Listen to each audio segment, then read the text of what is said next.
Um ataque de mísseis iranianos atingiu a cidade de Aqaba, na Jordânia, uma cidade ao lado de Eilat, tradicional ponto turístico em solo israelense.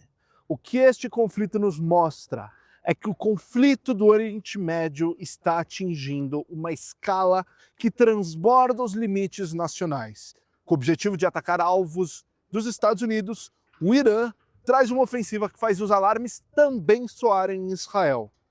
Esta situação mostra um cenário claro de violência e um atentado contra a soberania da Jordânia.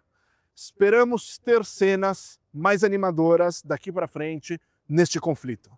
Fique agora com os destaques do programa Shalom Brasil de hoje. Papo cabeça com Eniose Kukier na Hebraica, por dentro do Mossad, as missões mais perigosas de Israel. O encerramento das Macabíadas, histórias da natação com a família Pinhas, a troca de uniformes, histórias da natação com a Adriana. Fique com a gente, o Shalom Brasil volta daqui a pouco.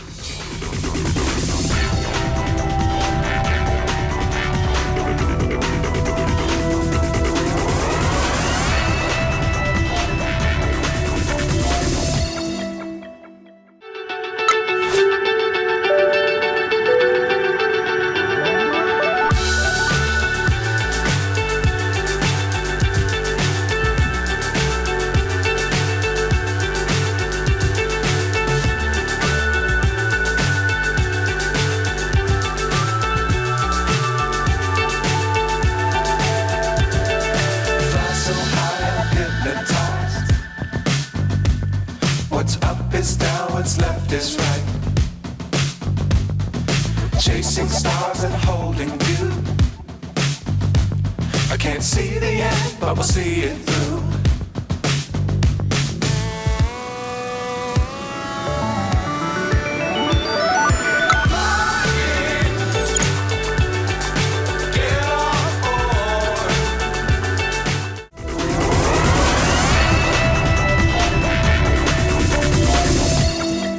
Em um cenário onde a inteligência artificial tem mudado a relação entre os países e a geopolítica, o professor Eniose Kukier promoveu o encontro do Papo Cabeça na Hebraica para falar sobre este tema. O Espaço Recreativo na Hebraica de São Paulo recebeu um dos debates mais relevantes da atualidade. A palestra Inteligência Artificial e a Geopolítica da Sobrevivência, conduzida por Eni Kukier, reuniu participantes interessados em compreender os impactos da inteligência artificial sobre o futuro das sociedades, das empresas e das nações. Em um cenário global marcado por rápidas transformações tecnológicas, o encontro proporcionou reflexões importantes sobre os desafios e oportunidades que surgem com o avanço da inteligência artificial. Olha, a inteligência artificial, sim, ela cria um problema de fake news, de narrativas, mas eu não acho que esse é o maior perigo da inteligência artificial. Acho que o maior problema está ligado com o surgimento de uma superinteligência muito mais capaz que o ser humano. Todo mundo vai sofrer demais com isso. A maneira como essa tecnologia está sendo desenvolvida, ela não é condizente com o perigo do que essa tecnologia pode vir a ser. Existe muita rivalidade e competição entre os Estados Unidos e a China. Isso faz com que a competição seja extremamente perigosa. A comunidade precisa mais do que nunca estar muito unida.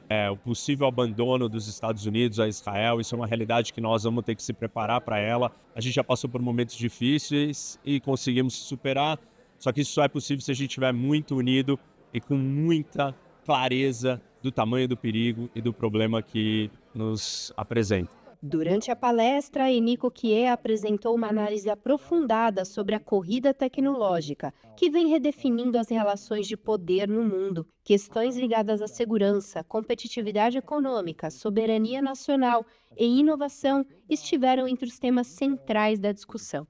O público acompanhou uma leitura estratégica dos movimentos globais envolvendo tecnologia, destacando como a inteligência artificial já influencia decisões políticas, econômicas e sociais em escala internacional. Ainda mais essa época que a gente está vivendo de transição, né? Como ele disse, a gente está vivendo uma mudança de geopolítica enorme. No meio de inteligência artificial, quer dizer, a gente tem aí momentos importantes da história da humanidade. Realmente a gente saiu daqui hoje mais inteligentes, com mais informação, mas mais preocupados. Esse assunto de geopolítica é um assunto que nos afeta, infelizmente, o mundo está muito polarizado, mas nós queremos informar os nossos sócios o que está acontecendo.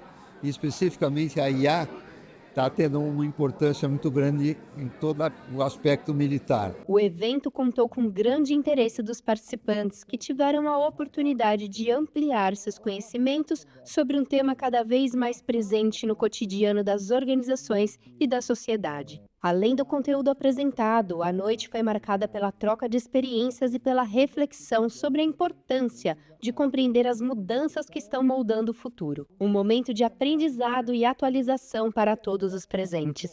São 15 anos que eu conheço o Reni. O Reni foi meu professor na faculdade. Trabalhei com ele na consultoria de análise de risco político, depois na Secretaria Municipal de Segurança Urbana, na Assembleia Legislativa. Então estou aqui para mais uma vez prestigiar, aprender e, enfim, poder relembrar aí os bons tempos de quando eu fui aluno dele na faculdade e seguir, né, essa amizade, essa parceria por tantos anos, para mim, é super importante. O Reni é um amigo querido de longa data. O Reni me ajudou muito na minha campanha em 2020, me ajudou muito na minha campanha em 2024. O chefe de gabinete dele anteriormente, que é o Gerson Pires, hoje é o meu chefe de gabinete, que foi formado pelo Reni e faz um trabalho extraordinário no meu gabinete, é inclusive pré-candidato a deputado estadual, eu sou pré-candidato a deputado federal, a gente vai fazer uma dobrada. E essa palestra do Reni tem tudo a ver, que é o que ele fala muito bem, que é geopolítica, e como que o mundo está complexo hoje em dia, e ninguém melhor do que ele para vir destrinchar essa geopolítica, inclusive com o uso da inteligência artificial. Tem muito a ver com os desafios que eu passo hoje em dia na Câmara de Vereadores. Eu tenho, inclusive, um projeto de lei para uso da inteligência artificial junto à Prefeitura, e eu tenho um desafio muito grande, que é justamente a minha defesa da comunidade. Independente de onde a gente veio, como nós somos, qual a nossa religião, se você é preto, é branco, é gordo, é magro, é homem, é mulher, é judeu, é muçulmano, a gente precisa trabalhar pela democracia. Mais do que falar sobre tecnologia, a palestra trouxe uma visão ampla sobre os desafios que a humanidade enfrentará nos próximos anos. A inteligência artificial deixou de ser uma tendência distante para se tornar uma realidade que influencia decisões estratégicas em todo o planeta.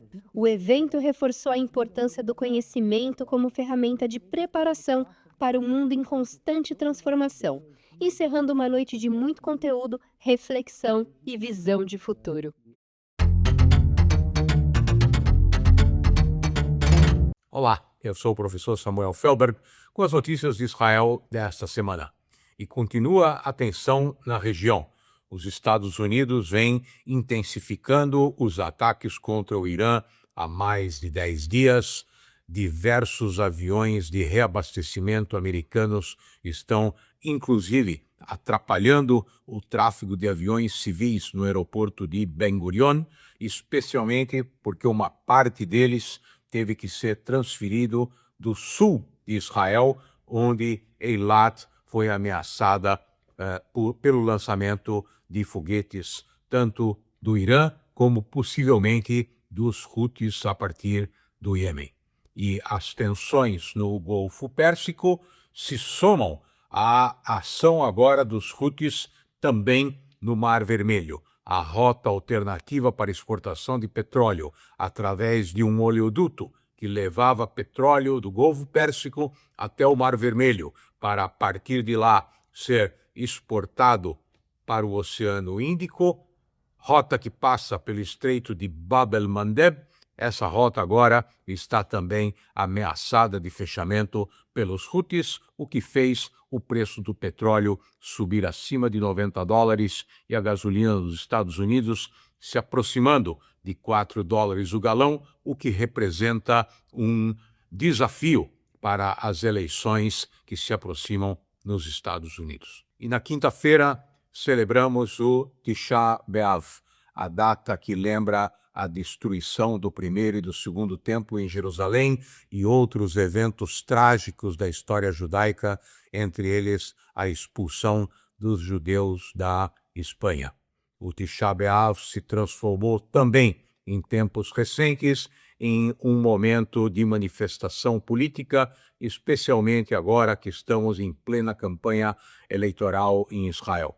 O ministro Ben-Gvir fez questão de visitar o Monte do Templo acompanhado por um enorme contingente de policiais, e 3.000 judeus subiram ao Monte do Templo, algo que sempre afeta as relações entre Israel e a Jordânia, os responsáveis pelos locais sagrados muçulmanos em Jerusalém, e afeta uma relação que já não é cordial ao longo de muitos anos. A pergunta é se haverá um efeito mais dramático em relação a isso e qual será o impacto junto ao público eleitor dessas manifestações que, lembremos, há 2 décadas, quando Sharon fez esse movimento, foi um dos elementos que derivou na segunda intifada. Estaremos acompanhando de perto. E para terminar, com uma nota cômica, o ministro Ben-Gvir, aquele mesmo que subiu ao Monte do Templo para realizar uma provocação no Tisha B'Av, é responsável pelas prisões em Israel, inclusive a prisão de Ketziot, no sul do país, onde são mantidos os prisioneiros palestinos, inclusive terroristas do Hamas. E o ministro Ben-Gvir decidiu construir um fosso em frente à prisão, enchê-lo de água e colocar lá nada mais, nada menos que crocodilos, como se essa fosse a melhor maneira de manter os terroristas palestinos dentro da prisão. Virou motivo de chacota. Por enquanto, só o fosso está sendo escavado, ainda não tem água nem crocodilos, mas quando tiver, certamente virará uma atração turística. É isso por hoje. Até a próxima semana. A seguir, a troca de uniformes nas Macabíadas.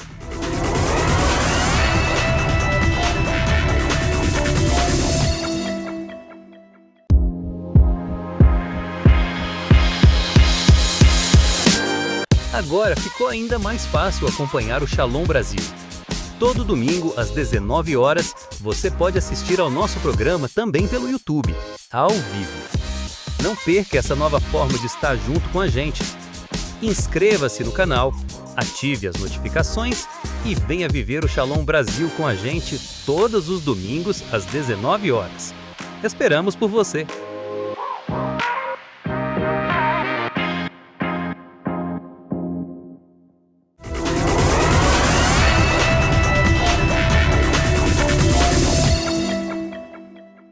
Confira os detalhes de como são as trocas de uniforme, trocas de camiseta, lembranças únicas que aconteceram nas Macabíadas. Você sabia que nas Macabíadas tem um mercado paralelo? Eu vou mostrar pra você como é que é isso. Vem comigo. E eu também vou participar desse troca-troca. Eu já trouxe um monte de coisa aqui pra ver o que eu consigo trocar com a galera das delegações dos outros países. Vamos lá. From Israel? Do you have a pin? Oh, yeah. Put the food down and get inside the main.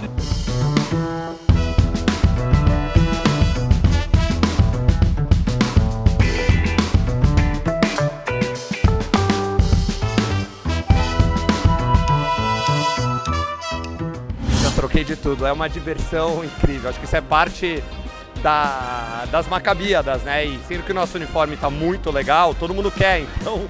Mas olha, uma loucura. Nossos uniformes foram em 2 minutos. Gente, o melhor de tudo, além da troca, é o carinho que você sente no olhar de cada jovem. Cada Macabíada é uma história, é um momento, e eu fiquei emocionada hoje. Eu vou adquirir só. Você vai adquirir? Eu te levar pra minha cama. O que você já trocou aqui? Quase um filho. Queriam levar, mas eu falei que não podia. Você tá trocando tudo, então você troca o da Argentina, depois você pega um da Alemanha, como é que é? Peguei umas coisas aqui do Brasil, aí eu fui trocando, aí tá nessa bagunça aqui agora. Acabei de trocar um casaco. Ai, que lindo! É de Israel.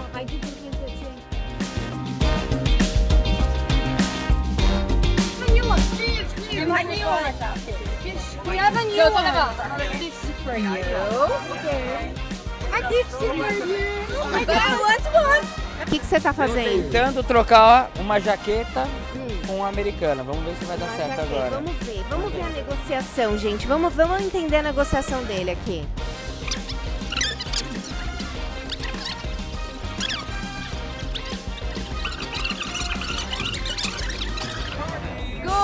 Good, Very good. Tá feliz com a sua troca? Sim, mais feliz de estar aqui em Israel com esse pessoal, é maravilhoso. Tem certas histórias que são marcantes e são inesquecíveis. Na natação, as raias separam os atletas, mas as histórias são compartilhadas. Conheça a história de Adriana. Macabíadas são as histórias. Adriana, more than ever o quê? Só pra começar. Resiliência. Isso! Dri, quantas vezes você já esteve em Macabíadas? Me conta isso. Eu venho em Israel na Macabíada Mundial desde 93. O Master do Brasil começou junto com o Master de Israel com esse projeto. Vinham 6 pessoas. E agora nós estamos com 28. Já recebemos mais, sei lá, eu já perdi a noção, mas a gente pegou mais de 50, 60 medalhas de ouro, e de prata e de bronze, muito mais que isso, né? Somando desde 93, essa é a 8ª Macabíada Mundial. E agora a gente vai aumentar esse número de medalhas. Com certeza, vamos chegar a 100.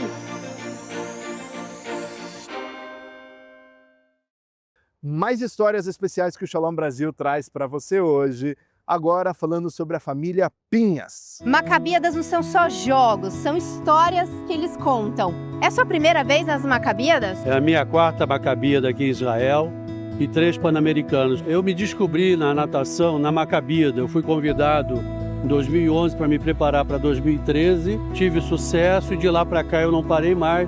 E tudo que a gente passou, esperando uns 5 anos para voltar aqui, desde a última, que foi adiada do ano passado. Você tem mais pessoas da sua família? Primeiro foi um filho mais novo que veio para cá jogando tênis.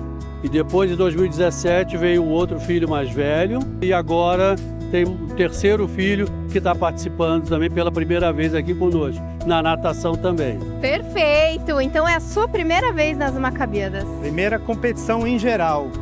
A Macabíada está me transformando em um atleta. Essa não só minha primeira Macabíada, mas também como minha primeira competição de natação. Uau! E seu pai que te fez esse Ledor Vador? Uma inspiração para todos os filhos. Ver ele com essa saúde, nadando desse jeito.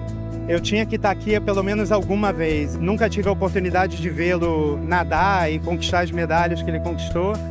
E nenhum lugar melhor como estar aqui na Macabíada, em Israel, para vê-lo, acompanhar na 4ª dele e melhor ainda dentro d'água, né? Que a gente vai nadar juntos um revezamento amanhã.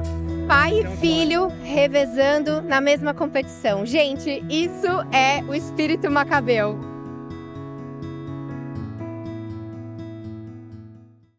A seguir, fontes.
Rabino responde. Qual a visão judaica sobre riqueza? É algo positivo, negativo ou neutro? Depende como você usa. O judaísmo não tem nada contra o conforto e a riqueza. Tem certas religiões que realmente lutam contra isso, acham que tem que viver de forma muito pobre, na miséria, roupas rasgadas. Não, o judaísmo não acredita nisso. O judaísmo acredita o que Deus dá é um presente. E a riqueza, quando ela é bem usada, é uma bênção, porque as pessoas entendem que Deus proporcionou para eles um conforto e uma fortuna para poder ajudar os outros. Quando alguém é sucedido, ele usa o dinheiro para fazer hospitais, para fazer instituições onde as pessoas estudam e melhoram, se sentem, na verdade, pessoas melhores, sempre pensando no outro, num altruísmo, o dinheiro está sendo bem investido. Deus confia o dinheiro dos pobres nas mãos dos ricos. Se eles usam bem, é um bom fiel depositário, senão Deus vai escolher um outro para depositar. Agora, se a pessoa, o dinheiro sobe na cabeça, e a pessoa começa a ter uma soberba, uma vaidade, um orgulho, é perigosíssimo, pode perder tudo. Então depende do uso, depende simplesmente do uso. Sempre manter a humildade, sempre se achar simples, entender que o sucesso vem de Deus. Quem manda, na verdade, a parnassá, o sustento é Deus. Ele tem vários tubos, um é médico, um é advogado, um é um profissional liberal, um é um fazendeiro, mas quem manda é Deus. Agradecendo pelo que nós temos, podemos pedir mais. Que Deus nos abençoe.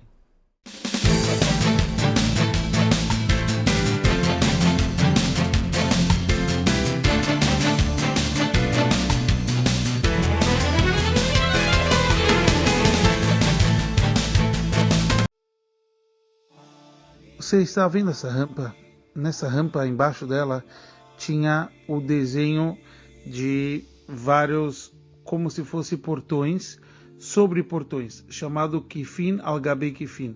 Com isso, impedia a impureza de passar para cima.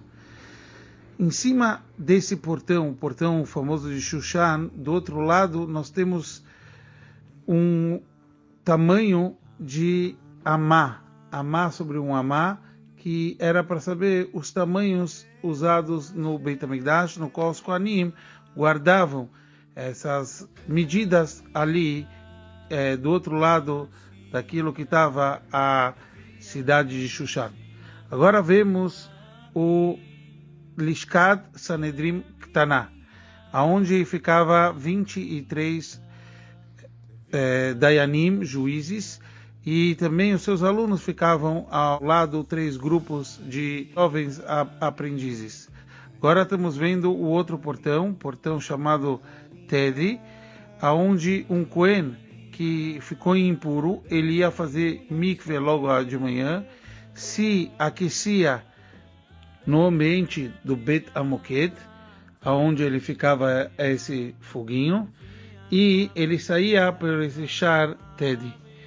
Nesse portão, ele era com formato distinto dos outros portões, porque ele era feito com essas 2 pedras nessa posição, que era para indicar que era diferente dos outros portões, porque nele a gente não entrava e saía, somente as pessoas impuras que saíam por lá. Agora vamos ver o portão chamado Kifonos, no qual ele também servia como entrada e saída, e tem gente que fala que o nome dele era Kifonos, porque ali do lado tinha um jardim. Jardim em Yevanit, em grego, também é chamado Kifonos. Agora estamos vendo aquilo que tínhamos no pátio mais próximo das paredes, aquilo que é chamado de Stabaot, que é como se fossem bancos para poder sentar e protegidos do sol ou da chuva. Agora que a gente segue, a gente volta para o lado Mizrach, para o lado leste, onde a gente vê que tem uma cerquinha chamada de Soreg. E por que criaram isso? a Sorag, ou Soreg, tinha 10 tfachim e ele ficava 10 amot longe da parede. Era esse espaço chamava Heil. E nesse lugar só podia entrar Yehudim puros, de que não tiveram contato com falecidos. Os Goim, infelizmente, na época do segundo Beit HaMikdash, eles destruíram o Soreg, ou Sorag, em 13 pedaços. Eles fizeram essa abertura na época antes da festa de Hanukkah. E quando reconquistaram isso, consertaram. E por causa disso, nossos sábios fizeram 13 momentos, ou 13 lugares que as pessoas se curvavam agradecendo a Hashem, que a gente pôde reconstruir essa cerquinha. Agora nós estamos vendo os 12 degraus que ficavam no leste, na subida para poder entrar no Ezrat Nashim, no pátio que chamava Ezrat Nashim, onde tinha 4 ambientes. O primeiro que a gente está vendo é o chamado Lishkat Eitzim, onde ficava as madeiras que ia para o altar.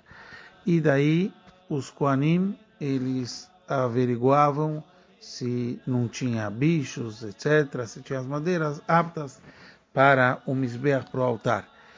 Na verdade, aqui podia ser Kohanim até com defeitos, Kohanim que não estavam aptos para fazer o serviço no Beit HaMikdash, mas eles estavam aptos para fazer esse serviço. Agora estamos vendo o outro quarto chamado Lishkat HaNezirim, o Nazir que deixava seu cabelo comprido. Quando ele ia fazer o seu korban, chamado korban shlamim do Nazir, ele, quando cortava o cabelo, ele queimava o seu cabelo debaixo da onde eles cozinhavam o seu korban.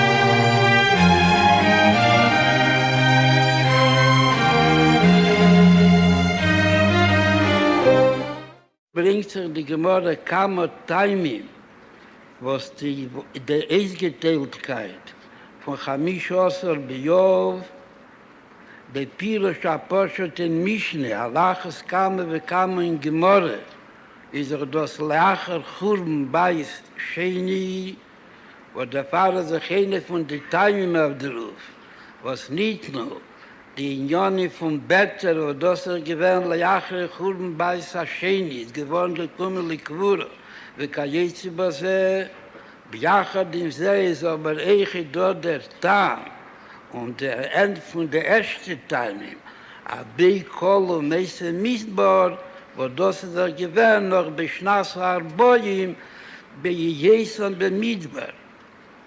Ich schien damals gewähnt der Tam, was der Gemorre rechnet uns als der Tam, was mir soll sein der Jontef von Chamish Osir B'Yov.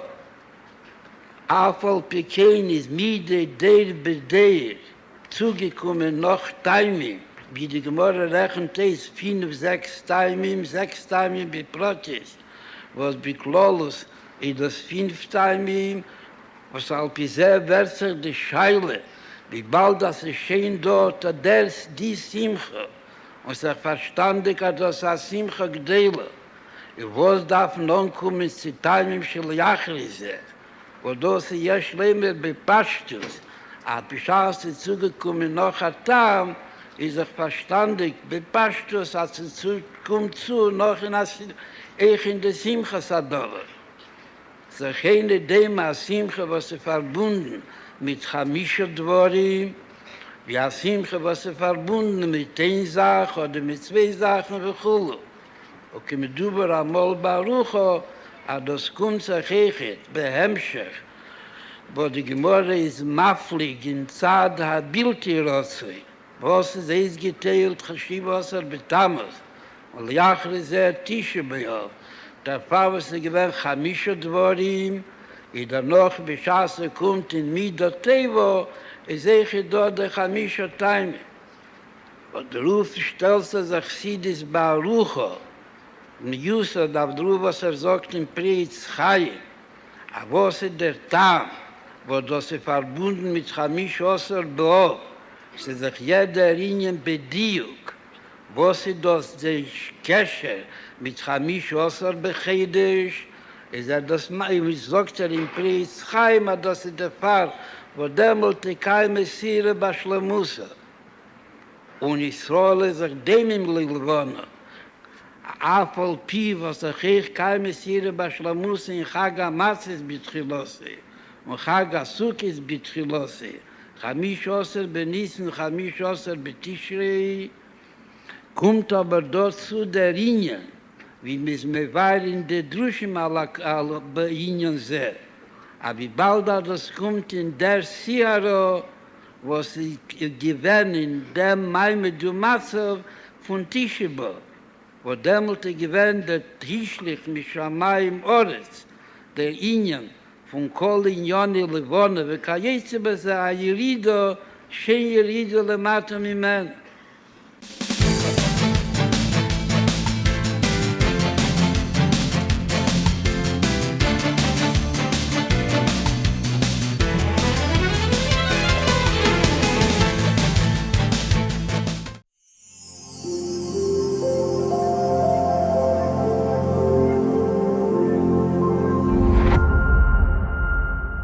Hoje, no Conib em Foco, a gente volta aos momentos mais marcantes da 56ª Convenção da Conib, o encontro que reuniu lideranças, especialistas e representantes de todo o país para discutir os caminhos da nossa comunidade em tempos tão desafiadores.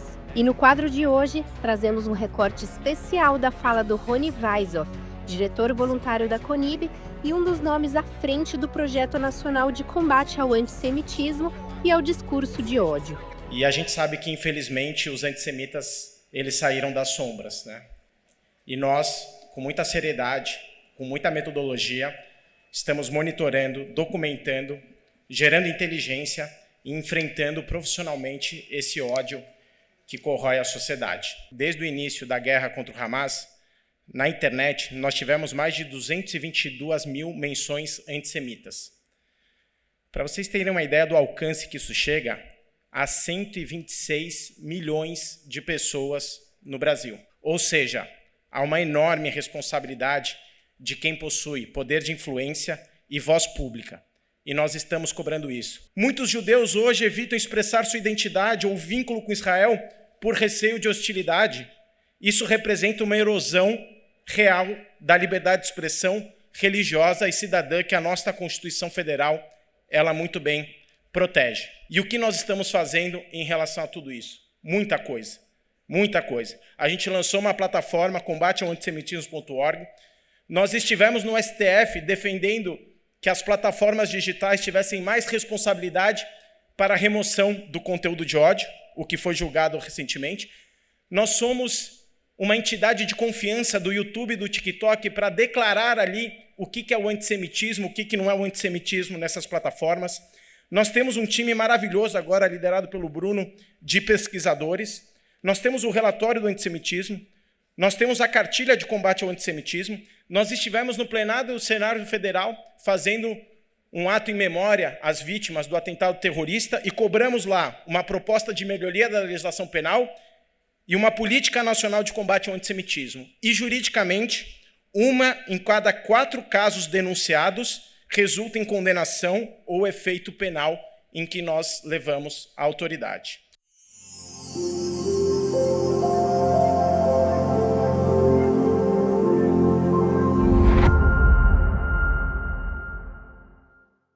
A seguir, por dentro do Mossad, as missões mais perigosas de Israel.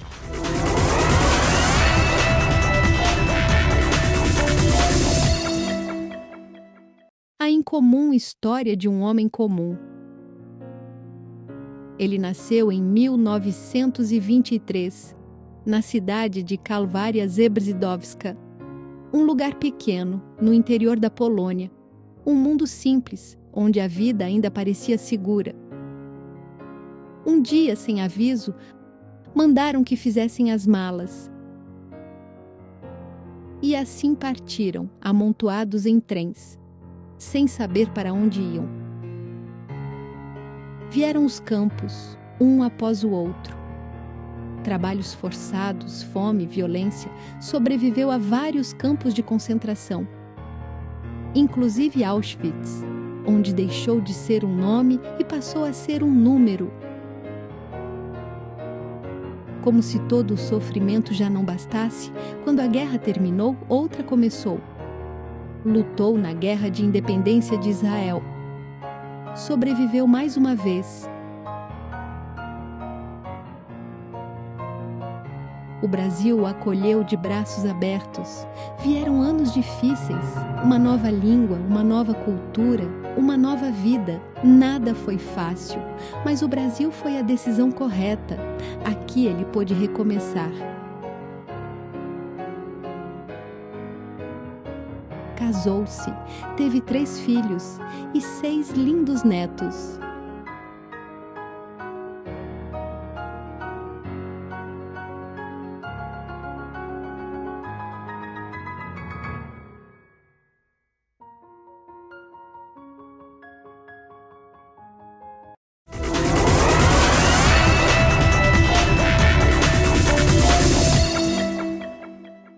O Shalom Brasil mostra para você o encerramento das Macabíadas, trazendo música, emoção e todos os atletas reunidos em Israel.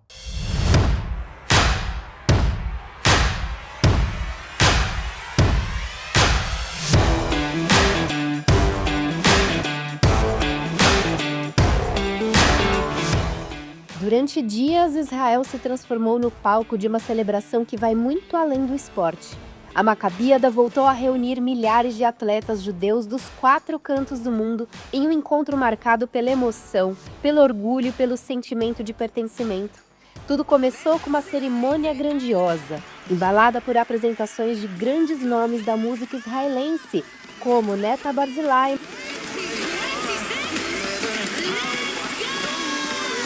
Montana Tucker e Tai Levi, que emocionaram o público e deixaram o tom de uma edição inesquecível dos Jogos. E o melhor, alguns desses artistas deixaram uma mensagem especial para o Brasil. Vamos acompanhar. Brazil, stay strong, stay yourselves. I hope to see you one day. You know, this is a very difficult time to be a human being, not just a Jew or an Israeli or just a citizen of the world. There's so much violence and there's so much hatred. Spread light. So first of all, I'm Peter Palchik, 2-time Olympic medalist in judo, and I really want to come to Brazil, really. Okay, so see you there. I love you, Brazil. I love all the Brazilian people. I love the Brazilian music, the culture, everything. I hope to come there. I want to come to Carnival one day. That would be so fun. And I love you guys. Thank you so much for the support. Mwah, mwah, mwah. Listen, people say a lot of things about Israel, good and bad. And all I can say is please come here, see it for yourself. It is the most incredible place in the entire world of people from all different countries that come here to live here peacefully. Everyone is treated equally here. It is the most beautiful place from Tel Aviv to Jerusalem. I love it so much. Please, if you have the opportunity, please come to Israel. Please, please, please, please. Obrigado! Woo! Hello Brazil, hello, we love you, thank you so much, and I wish you all the best, and welcome to Israel! Of course, come to Israel. We love you here.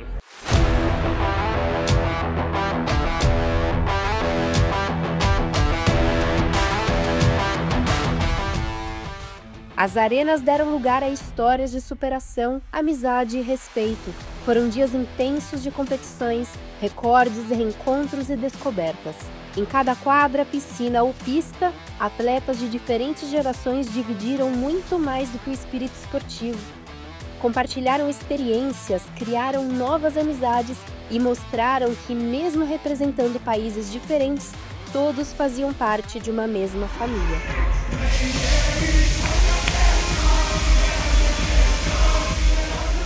Fora das disputas, a Macabíada seguiu cumprindo seu papel mais importante: aproximar pessoas. Nos corredores, nas arquibancadas e nos momentos mais simples, nasceram conexões que dificilmente serão esquecidas. O esporte foi apenas um idioma comum para fortalecer um vínculo construído ao longo de gerações entre Israel e as comunidades judaicas espalhadas pelo mundo.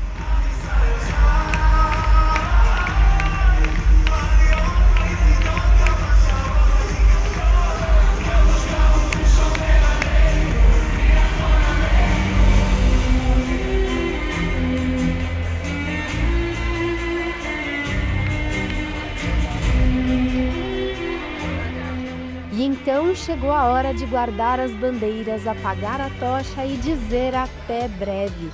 A cerimônia de encerramento colocou um ponto final em mais uma edição da Macabíada, mas deixou algo impossível de encerrar: o sentimento de união que tomou conta de Israel durante esses dias. Os atletas voltam para casa levando medalhas, lembranças e amizades. Levam também a certeza de que a Macabíada continua sendo mais do que um evento esportivo.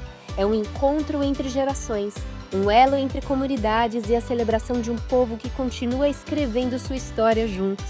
Porque algumas competições terminam quando acaba o último jogo. A Macabíada continua viva muito depois do apito final. E Macabíadas não são apenas sobre jogos, são sobre as histórias que cada competição conta. Mais do que nunca juntos, more than ever, só aqui no Shalom Brasil. Cada Macabíada é uma. Essa é a minha terceira Macabíada. A primeira foi como mãe de atleta. A segunda eu vim, mas não participei muito. Essa eu vim totalmente com a obrigação, com os cuidados do Júnior. Foi muito válida, amei tudo que aconteceu, a molecada. Assim, a gente se sente um pouquinho mãe de cada um. More than ever, mais do que nunca o que para você? Mais do que nunca, vida. Estar aqui é vida, provando que podemos viver com todos, dignidade, parceria. Eu acho que mostra a nossa força como comunidade, mostra a nossa potência como judeus. Estar hoje aqui no Kotel é um símbolo muito forte para todos nós, e eu acho que é essa união que mostra, essa experiência que vai ficar para mim da Macabíadas e terminando tudo isso aqui no Kotel. Esse orgulho de ser judia e de poder estar num lugar desses e presenciar momentos inesquecíveis como esse. Existem certos grupos que despertam curiosidade. Suas histórias atraem emoção e atenção. Conheça no especial Shalom Brasil de hoje mais detalhes sobre o temido Mossad, o grupo de inteligência israelense que domina o cenário da espionagem em todo o mundo.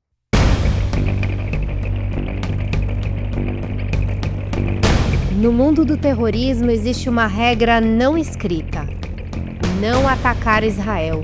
Não porque seja impossível, mas porque o preço a pagar tem data marcada. Você só não sabe qual é. Existem organizações de inteligência que trabalham para proteger seus países. E existe o Mossad. Enquanto a maioria das agências opera dentro das fronteiras do direito internacional, o Mossad opera dentro de uma lógica diferente. A de que o Estado de Israel tem o dever de proteger seu povo onde quer que a ameaça esteja. Não importa o país, não importa o continente, não importa quanto tempo leve. Essa doutrina se traduz em operações que pareceriam um roteiro de ficção científica se não fossem inteiramente reais. Hoje você vai conhecer 3 delas. 3 homens descobriram isso da forma mais letal possível. Um passou 25 anos apagando o próprio rosto. Outro se escondia a 1.500 quilômetros de distância, protegido pela soberania de um país árabe. O terceiro apostou em câmeras, neutralidade e anonimato urbano. Os 3 acreditavam estar fora do alcance. Os 3 estavam errados. E para entender como isso foi possível, precisamos começar pelo caso mais improvável de todos, o de um homem que passou mais de 2 décadas apagando todos os rastros de sua própria existência. Um homem que 6 agências de inteligência caçavam ao mesmo tempo e que nenhuma conseguia encontrar. Este é o Imad Mugnier, ou pelo menos esta é a descrição que circulava entre as agências de inteligência que o caçavam, porque ninguém tinha certeza de como ele era. Mugni era, antes de tudo, uma ideia. Um homem que fez da invisibilidade uma arma.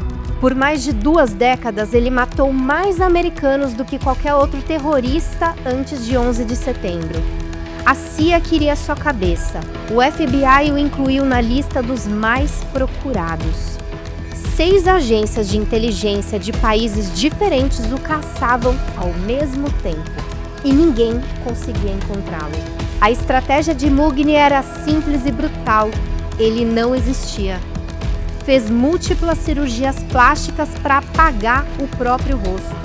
Mudava a aparência com a mesma facilidade com que trocava de identidade. Nunca usava telefone, nunca dormia no mesmo lugar 2 vezes. A própria família não sabia mais como ele era. Mas por trás dessa névoa de anonimato havia uma trajetória de destruição muito concreta. Em outubro de 1983, 2 caminhões carregados de explosivos atingiram seus alvos quase simultaneamente em Beirute. Um foi direto ao quartel onde soldados americanos dormiam. O resultado foi catastrófico. 241 militares mortos em questão de segundos. Era o maior ataque contra americanos desde a Segunda Guerra Mundial e a assinatura por trás dele era de Mugni. Durante 25 anos, cada vez que uma agência chegava perto, ele desaparecia. Os americanos tentaram múltiplas vezes. Os franceses, após o ataque que matou seus próprios soldados, também tentaram. Cada vez que se aproximavam, ele desaparecia. Era como perseguir fumaça. A virada veio após a Guerra do Líbano de 2006. O conflito entre Israel e o Hezbollah deixou um rastro de destruição, mas também deixou algo muito mais valioso para o Mossad: uma janela. Após a guerra, a inteligência israelense elevou a eliminação de Mugni ao nível de prioridade máxima. Uma fonte dentro do Hezbollah começou a fornecer informações sobre seus movimentos. No final de 2007, os relatórios indicavam que ele estava passando mais tempo em Damasco, na Síria. O Mossad identificou o carro que ele usaria, identificou a rota. E então, com uma precisão que levou meses para ser desenvolvida, plantou uma bomba no encosto do estepe de um Mitsubishi Pajero, escondida onde ninguém pensaria em procurar. Na noite de 12 de fevereiro de 2008, a bomba detonou. A explosão foi massiva, mas controlada. Destruiu o veículo e matou Mugni na hora. 25 anos de caçada, 6 agências, incontáveis operações fracassadas. E no fim, foi uma bomba escondida dentro de um pneu sobressalente em Damasco que encerrou a existência do homem mais procurado do mundo. Se Mugni passou décadas construindo a ilusão de ser intocável, o segundo alvo dessa história nem se dava ao trabalho de se esconder. Ele estava no centro do poder palestino e acreditava estar protegido pela distância e pela política. Acreditava errado. Khalil al-Wazir era conhecido no mundo pela alcunha que ele mesmo havia escolhido: Abu Jihad, pai da Guerra Santa. Era o número 2 da Organização para a Libertação da Palestina e chefiava seu braço militar. Enquanto Arafat fazia os discursos, Abu Jihad desenhava as missões. Em 1987, com a primeira intifada em pleno curso, seu nome estava em todas as análises de inteligência israelense como o principal coordenador da violência nas ruas da Cisjordânia e de Gaza. Israel precisava tomar uma decisão. E ela foi tomada no nível mais alto possível. A operação foi aprovada diretamente pelo primeiro-ministro Yitzhak Shamir e pelo ministro da Defesa Yitzhak Rabin. Não era uma ação de campo improvisada, era uma decisão de Estado. O problema era a localização. Abu Jihad estava em Tunis, a 1.500 quilômetros de Israel, em solo soberano de um país árabe. A logística seria um desafio de escala raramente tentada antes. O Mossad enviou agentes para a Tunísia disfarçados de turistas e homens de negócios. Eles monitoraram seus movimentos durante semanas.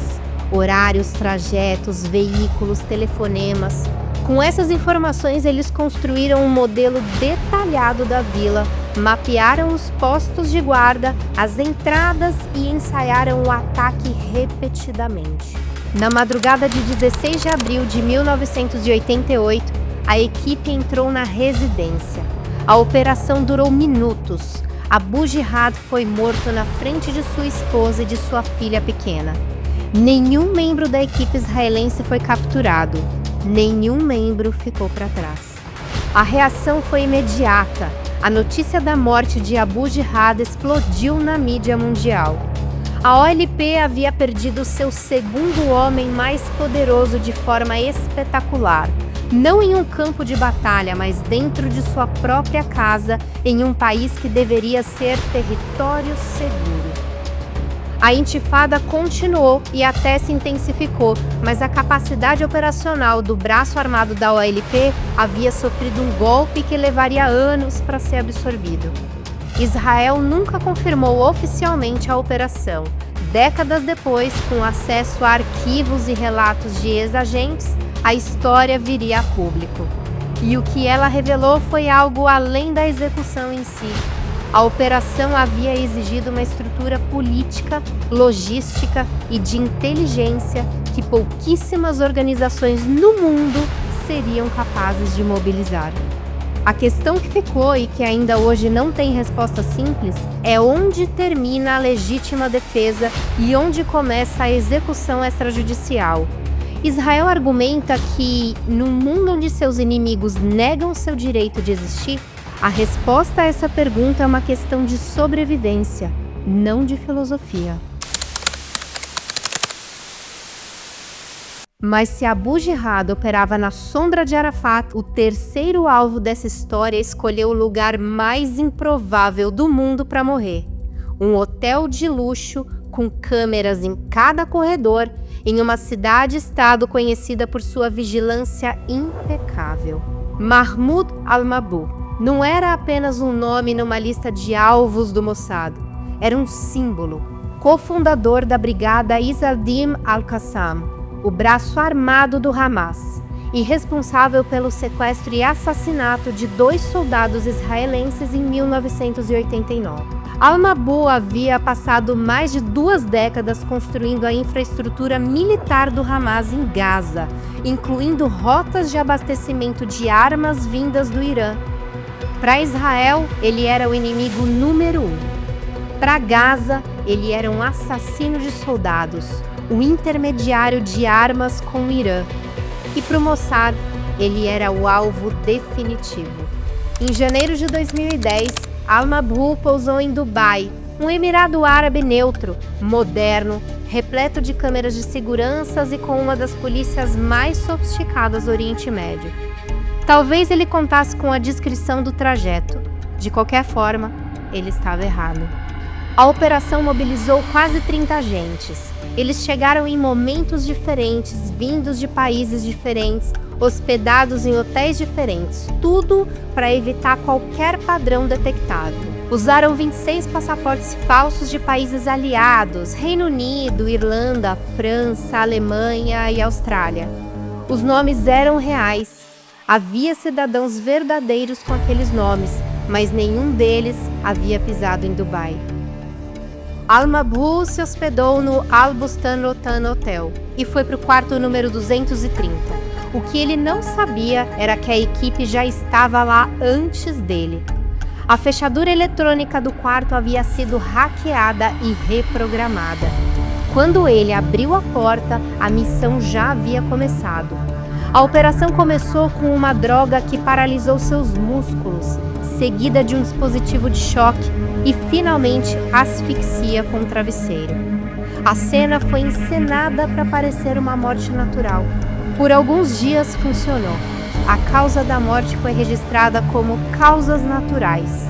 Mas então as câmeras de segurança de Dubai começaram a contar uma história diferente. As imagens mostravam dezenas de pessoas se movendo pelo hotel com uma coordenação que não era acidental, mudando de roupa nos corredores, usando chapéus e óculos em pontos estratégicos, circulando pelos andares com uma sincronia que não enganou os investigadores por muito tempo. os investigadores encontraram 26 passaportes do Reino Unido, Irlanda, França, Alemanha e Austrália.